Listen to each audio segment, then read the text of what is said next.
Hello, good morning, dear viewers. Once again, I want to welcome you in my channel.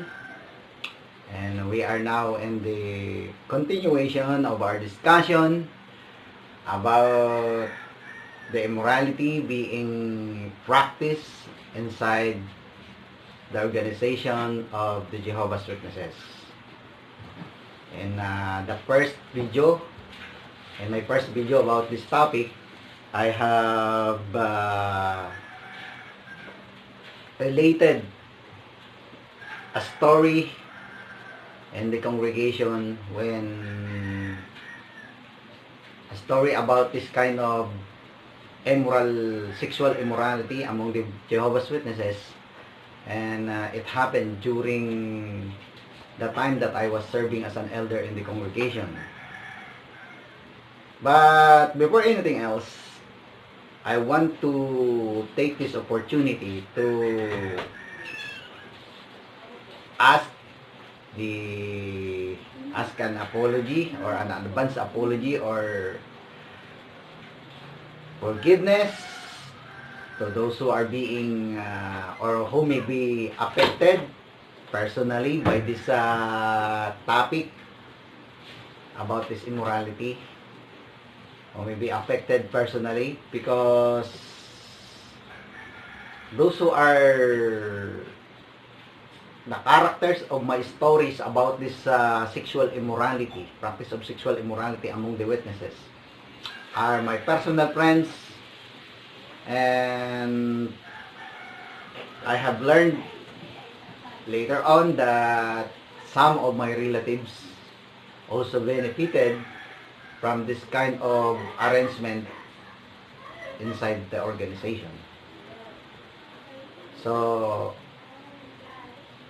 for you, my friends, and for you, my relatives, do not take this personally, because I'm not doing this personally against you. All I want here is to expose the wrongness of this kind of practice within the organization of the Jehovah's Witnesses. Because even if they are professing to follow the precepts or the teachings of the Bible about the sanctity of marriage, the Jehovah's Witnesses organization, or the Watchtower, has instituted this kind of practice inside the church, which is allowing or making it official for their member to have multiple wives or husbands. It is immorality according to the Bible and according to the opinion of the mainstream Christian religions. So, to continue with our topic, this morning I'm going to relate another two stories regarding this topic, which happened during the time that I was serving as an elder in our congregation. Now, the second story is about a friend of mine, a couple who became a friend of mine, who has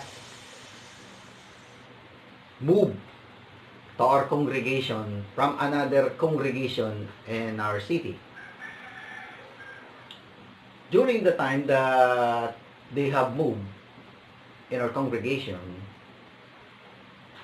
I was also a new member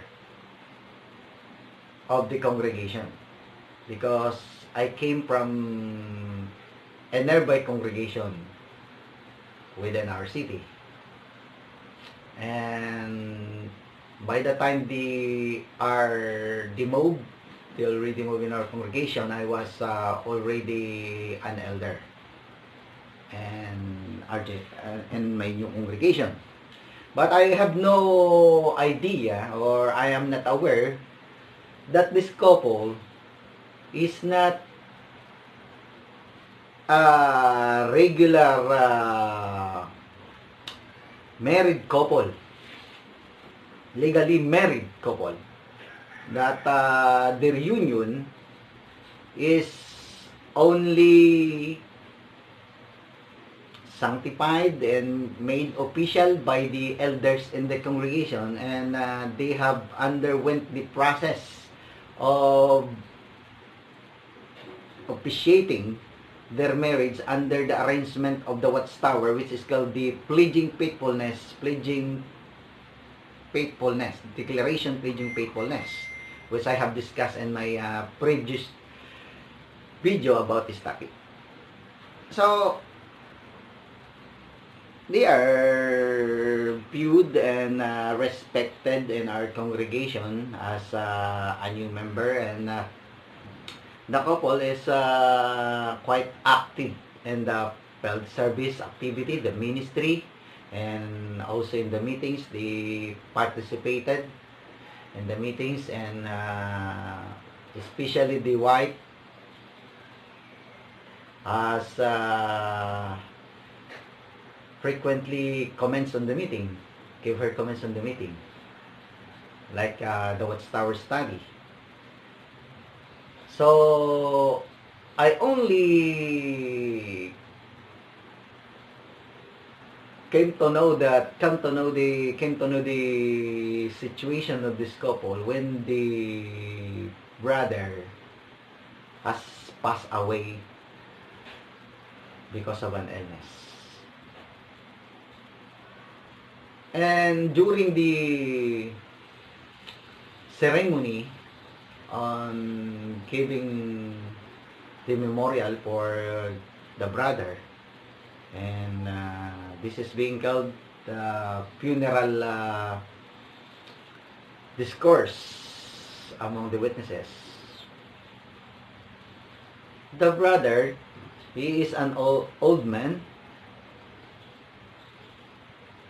His former family, by the way, his wife, his legal wife, is also a witness, and some of his children are also witnesses. And the sister, some of his children in her former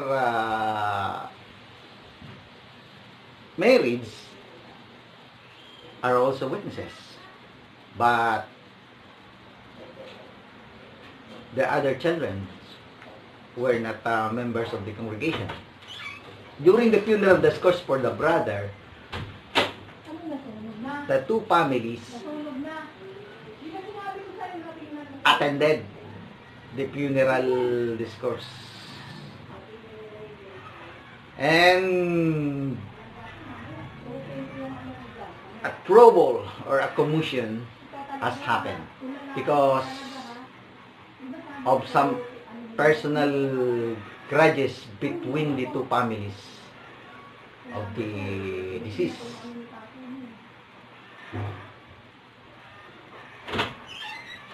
They almost shoot it out. It was only averted by the mediation of some of the witnesses present during the funeral discourse. So that is very disturbing. It is scandalous because the brother has two wives and their children almost shoot it out. And I was almost choked during that time or during those moments, because I was eating some of the snack that was being served during that occasion. So, it's chills on my spine that a very solemn and sad ceremony will turn out to become a very scandalous event because of this immoral arrangement among the Jehovah's Witnesses. Declaration, preaching faithfulness, allowing and sanctifying succeeding marriages among the members of the Jehovah's Witnesses. While the former wives and husband of their members are still living. Now, the third story that I'm going to tell is about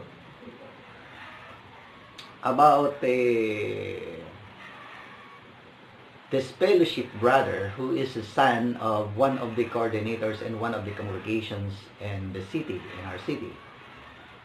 He has been away from the congregation for some years, but then he came back, not to their own congregation, but to our congregation, and I was serving as a service overseer in our congregation during that time.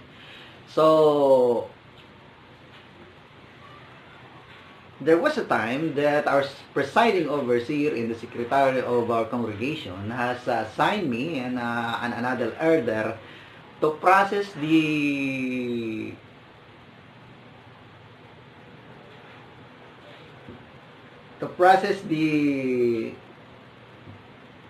situation of two Bible studies to become to welcome them as unbaptized publishers in the congregation. For those who are not familiar with unbaptized publishers, members of the Jehovah's Witnesses, they are the members of the Jehovah's Witnesses being viewed as official members of the congregation, but they are not yet baptized. But before they became an official unbaptized publisher, there is a session of an occasion or a session of question and answer before two elders.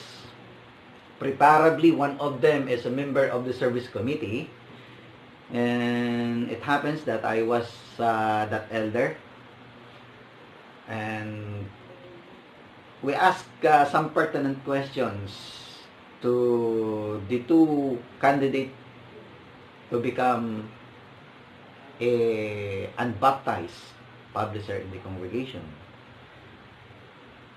And on that process, we are using the official book of the Watchtower Society, which is called Organized to do Jehovah's Will. In a paragraph or in a page there are 10 questions that must be answered favorably by the candidate for becoming an unbaptized publisher, so that the elders or the body of elders can allow them to become an unbaptized publisher, and it will be announced in the Kingdom Hall, in the meeting in the Kingdom Hall. During the question, one of the questions is about morality. We learned, the other elder and me has learned that the new sisters were singles, and but they have fiancé or boyfriends who are during that time this fellowship members or this fellowship Jehovah's Witnesses. So there is a big problem there. First of all, I have the personal knowledge that this fellowship brother or this fellowship witness, which is the boyfriend of this lady applying to become an unbaptized publisher in the congregation, is being this fellowship because of immorality or infidelity against his legal wife. And now, he is the boyfriend of this candidate for becoming an unbaptized publisher. So, what will we do? Are we going to accept them to become a new member of the congregation? First of all, according to the own manual of the elders among the Jehovah's Witnesses, because they have this secret elders book, which is being called Shepherd the Flock of God. And it was originally printed on 1991. That is the first time that the elders of the Jehovah's Witnesses has this secret manual regarding situation among their members, especially among especially in the fields of judicial committees and legalities, that they don't want their members to have a knowledge about it. Yes, they don't want their members to have an information about how the elders is handling the complicated situation among their members. Just like in this case that I was relating now. So, how can I allow this lady to become a member, knowing that her relationship with the disfellowship one is being outlawed by the very same manual, elders manual? Because in the instruction, in that secret manual of the elders, which is called KS 91 for abbreviation by the elders, there is a section there or paragraphs there that is saying that if a member of the Jehovah's Witnesses is not in a legal situation to date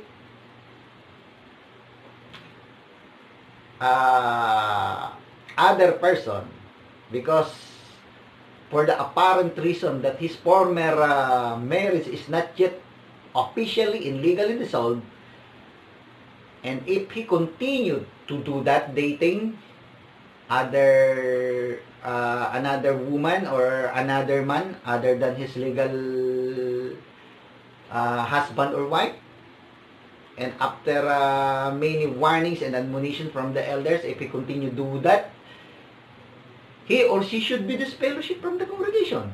So, in this case, how can I do that? The disfellowship brother is now in a relationship with this new Bible study, applying to become an baptized publisher in the congregation. Should I allow it? Or should the elders allow it? The disfellowship one is not in illegal. So it is in direct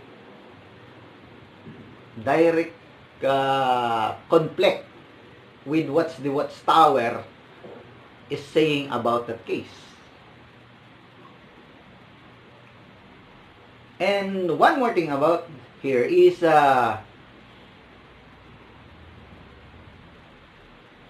disfellowship ones should not be treated as ordinary person. They are being shunned by the witnesses. So if this lady who is applying to become a member or to become a witness, can she continue having that relationship with the disfellowship one? That is the two factors that I refuse to accept her application to become a new member of the congregation. And I explained it to her in a very respectful dignified and loving way. And by telling her that it is not the business of the elders or the organization whatsoever to tell her what to terminate her relationship to the disfellowship brother, because it is illegal, because the disfellowship brother is still very much married to his legal wife, and it is against the policy of the Watchtower to shun disfellowship one. I explained it to her in a loving way, and she understood it. So I told her the elders is not in a position to force her to do whatever action, but if she really wants to become a member of the church, she should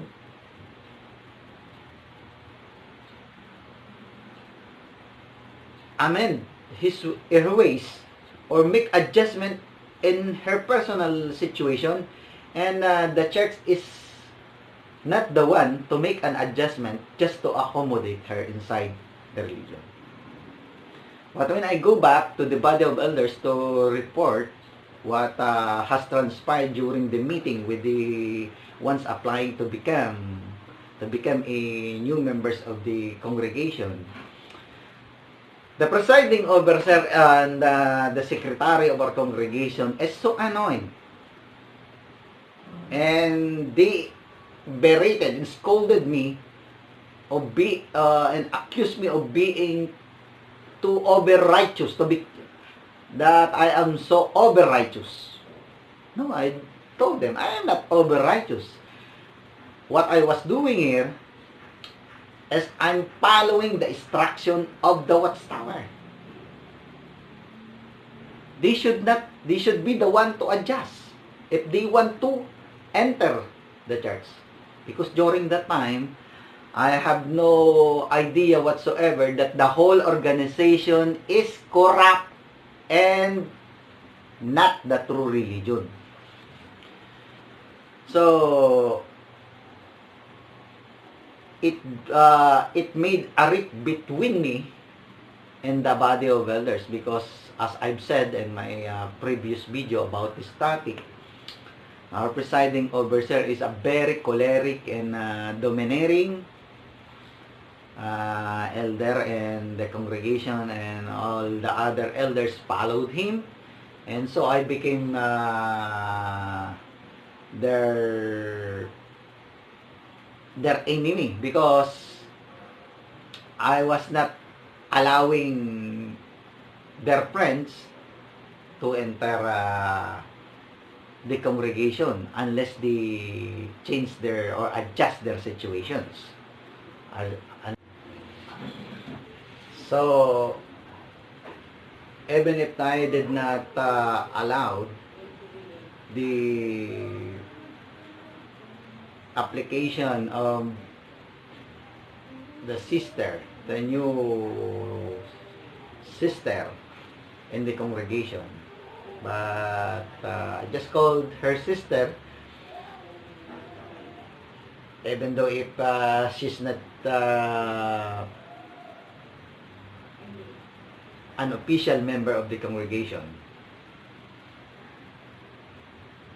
because the elders, especially the presiding overseer and the secretary, has continued to allow her to go out in the field service or the preaching activity and house to house, even though she is not officially announced or accepted as unbaptized publisher in the congregation. But the elders, the presiding overseer and the secretary, continued pressuring me to give Socratic ministry school assignments or parts in the meeting to the lady who is the girlfriend of the disfellowship one, to give her a part in the Socratic Ministry School, because by that time I was also serving as the Socratic Ministry School instructor, because during those times the Socratic Ministry School is permanently being handled and supervised by just one elder in the congregation permanently, which is called the Socratic Ministry School. And while I'm serving as the service overseer of the congregation, I was also concurrently serving as the Socratic Ministry School of our congregation. And it is my obligation and my prerogative to give meeting assignments or parts to those who are qualified. And the presiding overseer and the secretary continuously pressuring me to give Socratic assignment to this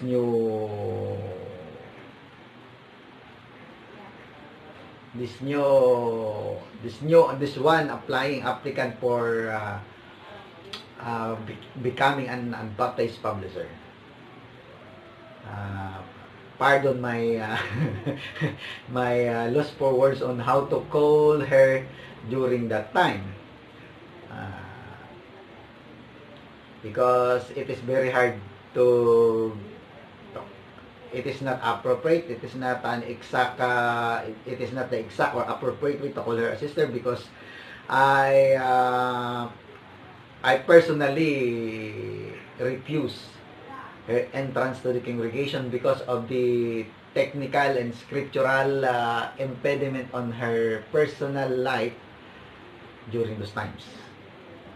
But the presiding overseer, with the support of the secretary of our congregation, continuously pressuring me to give her an assignment, which I refuse because she is not qualified according to the requirement or qualification being set out for the ones who will be enrolled in the Socratic Ministry School. And that guidelines is not my own guidelines, but it is the guidelines set out by the organization or the governing body from the world headquarters of Jehovah's Witnesses, being followed worldwide in each congregation. So they continuously doing that pressure on me to give her, but I told them that for as long as I am the Socratic Ministry School overseer, I am not going to give them assignments in the Socratic Ministry School because it is against the guidelines of the Watchtower. By the way, I have to add this, that the presiding overseer in his family is living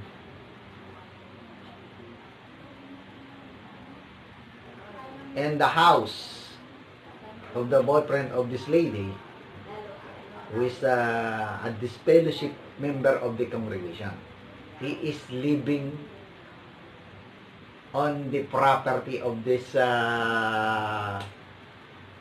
couples during those times.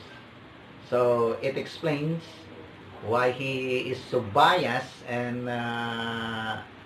ready to circumvent the rules of the Bible and the rules of the organization in this situation. So why did I included this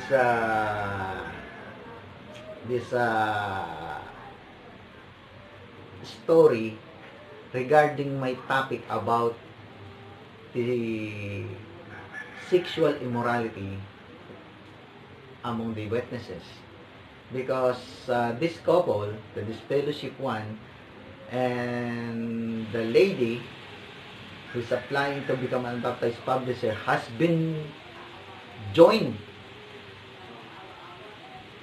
by the body of elders of our congregation in this kind of arrangement. But in that event, I was not a participant because during the time, the secretary and the presiding officer and the other elders of our congregation is doing that ceremony to this couple. I was the CBS conductor conducting the congregation book study during that time inside our hall, and the other elder of our congregation is doing that ceremony for the couple in one of the corners of our kingdom hall. So they do that, but before they do that, they have reinstated the man, the brother, and they have proceeded to make the lady an unbaptized publisher of the congregation. But after that event, I have decided that I have to step down from being an elder in the congregation. That is the time that I have decided that I do not want to become an elder in our congregation anymore. For me, it is immorality. Because the previous marriage is still very much in effect or still binding during that time. So that is the time that I have fully understood the seriousness of this practice among the religion that I was thinking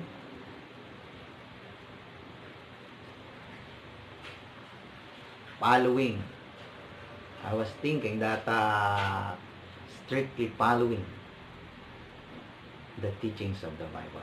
So, because of being so disturbed and disgusted about this kind of practice, I decided to step down.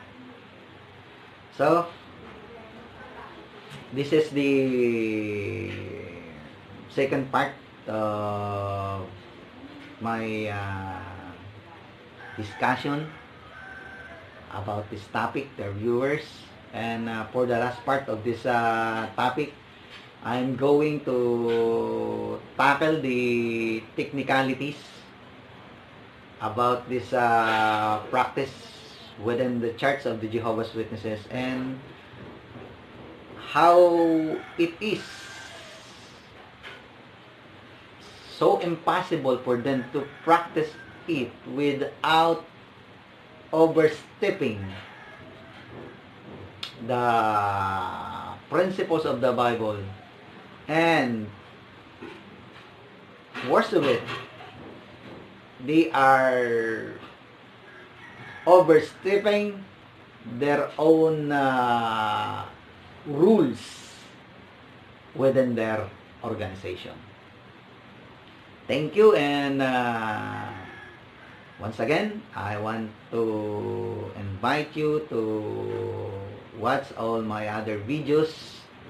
This is now my 22nd video on this channel, and I hope you will learn a lot and be informed and will be informed about the beliefs and the peculiar teachings of the Jehovah's Witnesses, beliefs that are not based on the Bible and are therefore lies that ruin lives.